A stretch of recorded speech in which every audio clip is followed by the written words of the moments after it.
Corrections is a people person job. And you're catching people in the worst point or part of their lives. So if you don't understand empathy, you're gonna have a lot of problems. You don't understand what we're really about. It says corrections, not consequences. You can't give up on people. I think, and a lot of guys sadly get dumped on correction because people have given up on them. This is their last hope.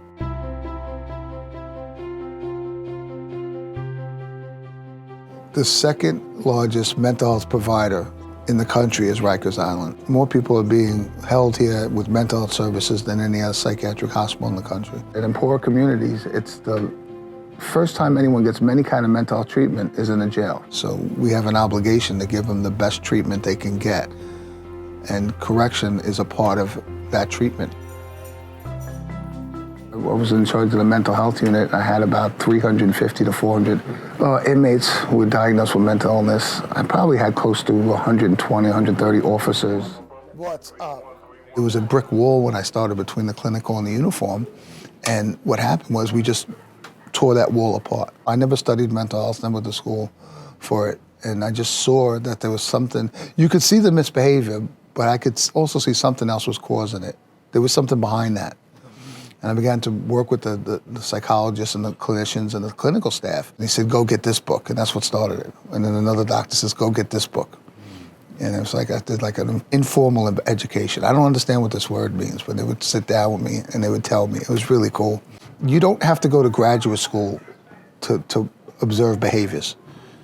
And the one advantage of a person being in jail is there's a correction officer watching him or her 24 hours.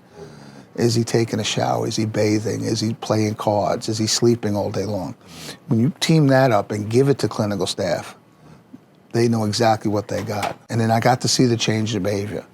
I saw one individual, one of the most assaultive guys on the island, and he left was one of the nicest guys on the island.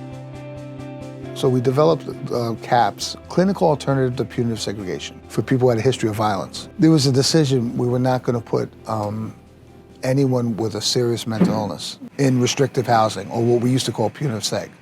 That means 23-hour lockdown, and I was called in to run it. What we did is, instead of looking at jails, we looked at psychiatric hospitals. And when the planning was on, we said, what can we take from a psychiatric hospital? Our roles were different, but our goal was the same. The uniform side was all about security, and the clinical side was all about, healthcare. And as if they're opposite. They really are intertwined. The difference is the hospital, they project that they're there to help you. And that's what we kind of brought into the CAPS units. As we started to do it, and it took us a while, it didn't happen overnight, it started to work.